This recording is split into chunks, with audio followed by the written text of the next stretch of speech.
Hi everyone, it's Jeanette from Jewelry by Jeanette, and today I'm going to show you what I like to do with my leftover beads. Now I have a little bit of a different setup today because I'm filming in a different room, but I think we'll be okay. So thanks for joining me, and let's get started. I have a lot of leftover beads, or beads that I've had for a long time and they're just not getting the love that they should be getting, and some of them I'm just really getting tired of looking at. So one of the things that I like to do is just put them all together, make a bead soup, so to speak, and make a nice long necklace. You can make bracelets, earrings, whatever you like, but this necklace here was made with all kinds of colors of leftover beads that I have from projects that I made, or just old beads that I just wasn't using. So this one is about 33 inches long, and then I have this one that's 36 inches long. If you hear or see dogs trotting back and forth, it's because both my dogs are here in the dining room with me. So we'll see how that goes. But anyway, this one's about 36 inches long, and that's the length of the necklace that I'm going to be making today. I will not be using all the colors of the rainbow today. I've decided to limit my color palette to the blues and the greens. So I've got a lot of blues, a lot of greens, and I just want to use some of these up. Let me show you this one right here. Okay, and I've even got my little leftover containers. I may or may not use these, and you can do really whatever you like. You can have 2 colors, 3 colors, 1 color. I'm making 1 blue necklace and I'm making 1 green necklace, and that's it for today. So the first step, of course, will be to choose the beads that you're going to use, because that will determine your other choices. So we're going to move on to step 2 in a moment. Now step 2 is to choose the stringing material that you're going to use. And you have to consider a few things when you're choosing your stringing material. Now I'm using 0.5 millimeter cord. It goes by different names. I don't want to get too confusing. This is B-Lon. I've seen it called C-Lon, S-Lon. It all depends on the company that's making it. The size is TEX, T-E-X 210. And like I said, it's 0.5 millimeters. I'll put all of that in the description box below the video. But the most important thing to remember, there are 2 things. The first one is the cord has to fit through the smallest hole in your beads.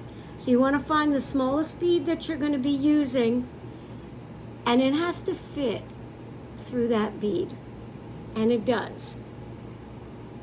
The second thing you have to consider is what type of, I don't know, how you want it to hang, right? So I want mine to be really light and move around a lot and be kind of drapey. So I'm not using bead stringing wire. That's why I'm using the cord, because it's more flexible and it allows for a lot more movement. But use whatever you feel is going to be the best material for the project that you are making. Now we're going to move on to step 3. Step 3 will be deciding what kind of findings you're going to need. And by that I mean jump rings, clasps, anything else that you'll need to add to your supplies to make your project. Now, because I'm using stringing cord, I'm going to be using knot covers, clamshells. They're also called clamshells. Let me get in really close for you to see that. Right? You will string the cord through one side, knot it, and then close it up. And it has a little ring here. I just dropped it on my table. Here we are. It has a little ring. I don't know if you can see that at the top there. And when you close it together, the rings come together and you can add your jump ring. And I have a nice large jump ring over here. And I've got a lobster claw clasp as well, a nice large one. These are stainless steel. They won't tarnish, they won't rust, they won't fade. So I like using the stainless steel. Now, if you're making a long necklace like these, like the one I'm going to make, you really don't need to add a clasp because these will fit right over your head. So you can just tie one knot, hide it, don't hide it, whatever makes you happy. But if you do want to wear it a little differently, like maybe double it and wrap it, which you'll be able to do with a 36 inch. I don't think the 33 will do it unless you have a really small neck. But the 36 inch necklace will be able to be doubled. So let me see which one that is. It's this one right here. And if you're going to double it, you will need to have a clasp. This way you can wrap it around your neck. You're not going to be able to do that if you're just slipping it over your neck.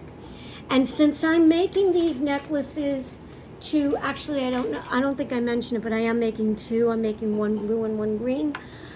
If you're making them to sell like I am, you might want to consider putting a clasp so you allow for some flexibility on the part of your buyer, your customer. But it's up to you. I'm going to add the clasp, but you don't have to with a really long necklace.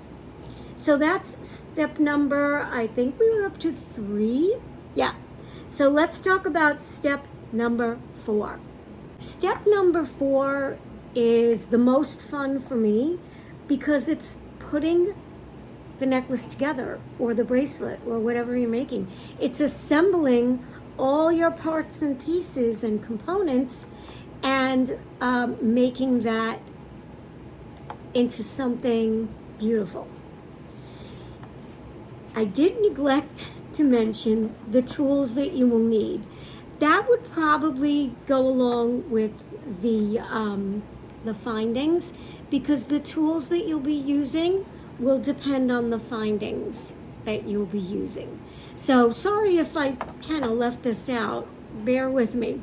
So I'm going to need 2 pairs of chain nose or flat nose pliers to open and close my jump rings. I'm going to need round nose pliers. Oh, wait a minute. Nope, I'm not going to need those. There are some clamshells where you might need to roll the end into a loop, but I don't need to do that with these, so I won't need that. You will need a pair of sharp scissors if you are cutting cord, which I'm going to get in a moment. If you are using wire, any kind of wire, bead stringing or craft wire, you will need some sort of wire cutter or flush cutter. I won't need those today. You will need a ruler or a tape measure, and you might need a bead stopper of some sort, which I'm going to use. I put that at the end of the cord so that my beads don't all fall off. All right, that's everything. I'm going to lay out my beads and I'll be right back. So I saved my surprise secret ingredient, you got a little peek here, for last because this is so important. Elmer's glue. And you may see it backwards here, but Elmer's glue, white craft glue. Don't go crazy. You see what I did there? You don't need that crazy glue. This is just for the cord that I'm using, because if I put a little bit of this on the end of the cord, it will slow down the fraying. It might even prevent the fraying, because when you're putting this through the beads, after a while, this might start to fray. This cord is really good though. I don't think I'm gonna have a lot of trouble with that, but I've got my glue just in case. Right. Now I'm gonna measure out, since I want the necklace to be 36 inches, I'm gonna probably measure out, I'm gonna say 42. I'm gonna add 6 inches. I might need to trim it because of fraying. And also remember that I'm gonna be making a couple of knots. So I'm not gonna make you watch me do that. And I'm not gonna make you watch me string on my beads. I'm not using any particular design. I'm just going for it. I'm gonna grab some from here, and some from here, mix them all together, have fun. I'm trying to keep the beads to a similar size. I'm not going to worry too much. I am going to take out beads that are really a lot bigger than the others, like this one. And this is a different style. But if you want to leave them in, if you want to just go wild, make a really wild and crazy necklace or bracelet, do it. Do what's going to make you happy. I'm going to stick with what I've got here. I'm going to string it all up, and I'm going to come back and show you how I add the clasps and make the knots. But that's going to take a few minutes for me to string this all up.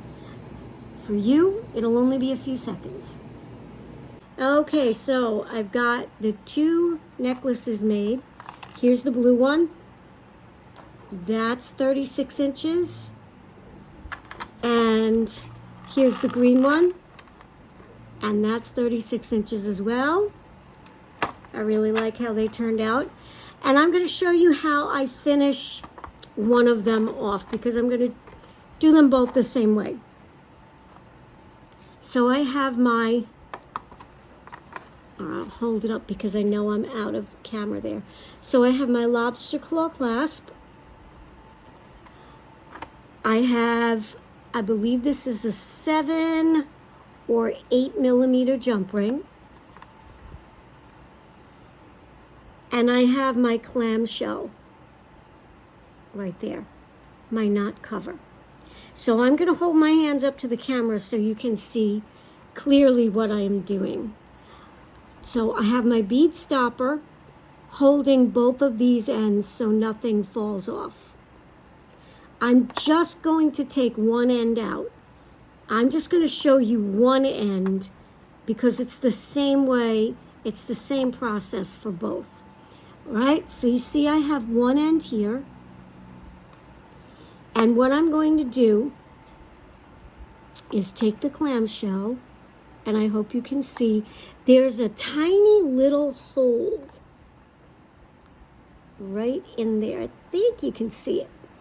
I'm taking my cord, and I'm putting my cord through the hole from the outside. And this is important. You have to put it on the right way. So I'm going to put this through the hole from the outside in. Okay, it's hard to do it without my fingers getting in the way, so that's why I explained it. All right, that is a tiny little hole there. Hold on a second. Okay, I think it got through. I have to bring it up closer. Okay, yes, I did. So can you see? It went through the hole there. Now I'm just going to push it through a little more. Okay. And I want to make sure that I'm leaving enough room on the other side, which I am. So I'm going to pull it through about this far. Okay, now what I want to do is tie the knot so that it's going to be captured inside this clamshell. Now, I'm going to tie it up here. I'm just tying a regular knot. Right? Just a normal regular knot. And I'm just going to tie one more. So I double it over. Make sure that it is right on top. And make that a double. Well, not exactly, but it'll be close enough. Yep, here we go. I can move it up a little bit. All right. Now I'm going to slide this up. Sorry, I'm coming out of the frame a little bit here. I told you it's a different setup, so I'm going to do my best. All right, now can you see that that knot has been captured inside? Now what I'm going to do is I'm going to cut as close to that knot as I can. So take my scissors and I'm going to cut as close as I can. Now I'm going to take a little glue. This is GS Hypo.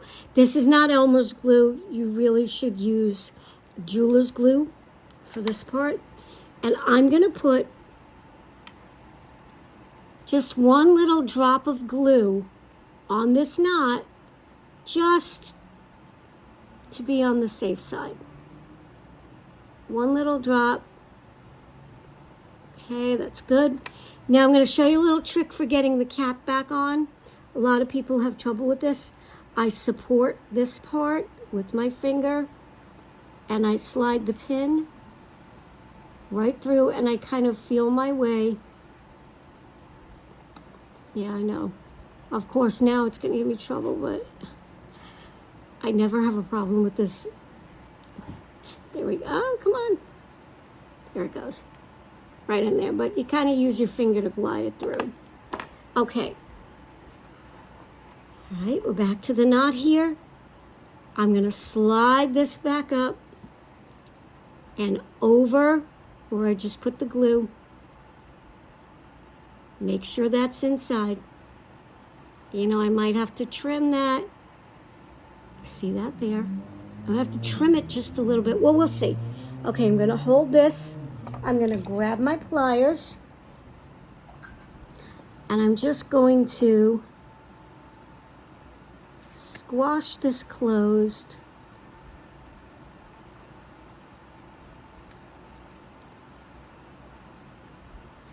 All right, there we go.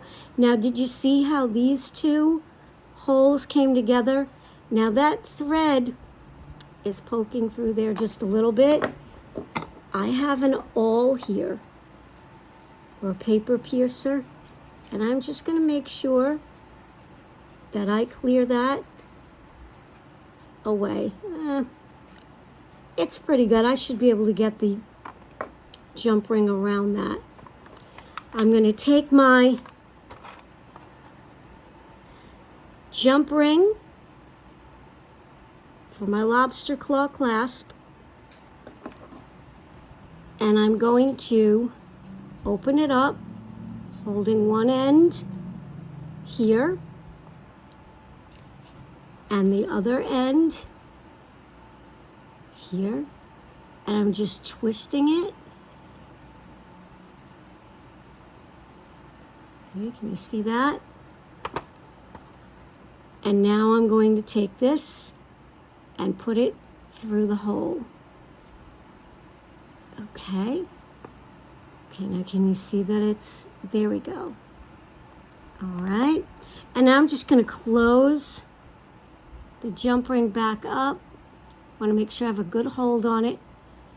These jump rings that I'm using are a heavy gauge, which is what I want. All right, can you see that? That's one side done. Now I'm going to take this part here, and I want to slide these beads all the way down to the end. I don't want there to be any gaps in the cord. Okay, there we go.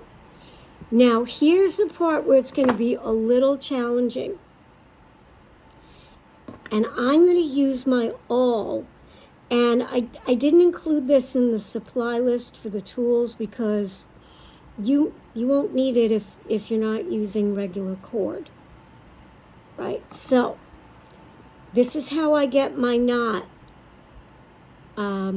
really close to the bead here. So I'm going to take this end and I'm going to do the same thing I did before. I'm going to put it through this little hole from the outside going in. I have to bring it a little closer so I can see it. I'm sorry if you can't see what I'm doing, but there you go. See it? Right? I'm going to slide it down. And it's right, just lightly touching that bead.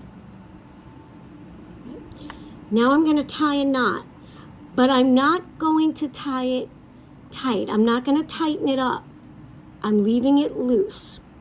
I'm going to take my awl. I'm going to get up nice and close here. And you see that I'm putting this through the knot. Okay.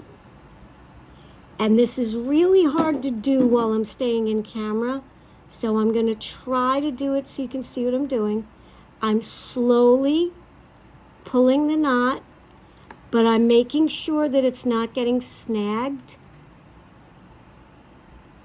on the clamshell. Okay, can you see that? Right. I'm keeping the awl in place and I'm going very slowly. I'm guiding it, and I'm pushing it with my nail. And just when I get to the very end, I'm still going to hold that nice and tight. I'm going to slip the awl out. But when I do that, as I do it, I'm going to keep pushing that knot down with my nail. So you may not see this happen because it's going to be quick. I have to be quick. Okay. And that gets it pretty close. You'll see there's still a little space. That's okay because you want it to move just a little bit. But that's pretty close. If you can see, let me get it in there. Okay, is it focusing? I think so. Right. Now it's the same process that I did before. So I'm going to cut close to the knot. I'm going to apply a drop of glue. And then I'm going to add my jump ring.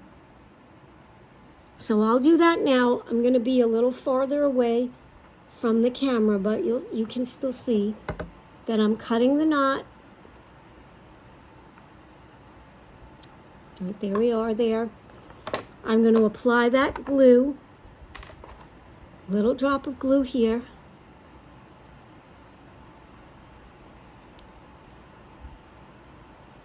Right. That's just for safety. Oh, you know what? I didn't tie a double knot, did I? Well, that's a mistake on my part. It's a good thing I'm putting the glue because the glue should hold it fine. And I am not going to redo this necklace. But yeah, you really should make a double knot there. But I'm just going to keep my fingers crossed that it holds. And it should because I put the glue there. And that was a really tight knot that I pulled. So, yeah, you can see it's a nice drop of glue in there too. In fact, I think it's probably going to glue it right to the clamshell, which is good. So let me close this over.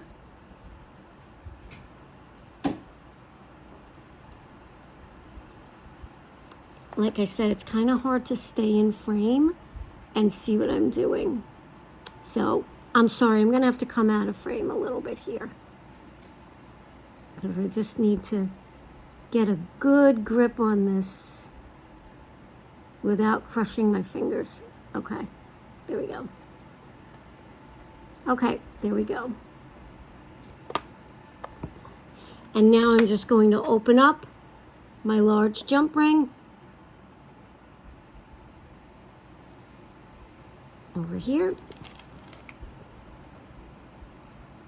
Twist it open. And slip it through the 2 little loops there. I got a little thread hanging out. I might just get my thread zapper later and deal with that. But right now I'm going to just put that right through those 2 loops. I'm hoping this jump ring isn't too big. Nope, I got it. It's a tight fit, but I got it. Okay. Yeah, like I said, these are a heavy gauge jump ring. But I wanted that because it might get a bit of wear and tear. Close it up. And now clip it. And now I've got a beautiful 36-inch necklace made with all my leftover beads. And not even all of them. I still had some left over. And like I said earlier, this can be doubled up. And again, here's the green one. And this is just one of the things that I like to do with my leftover beads, or beads that just aren't getting enough love.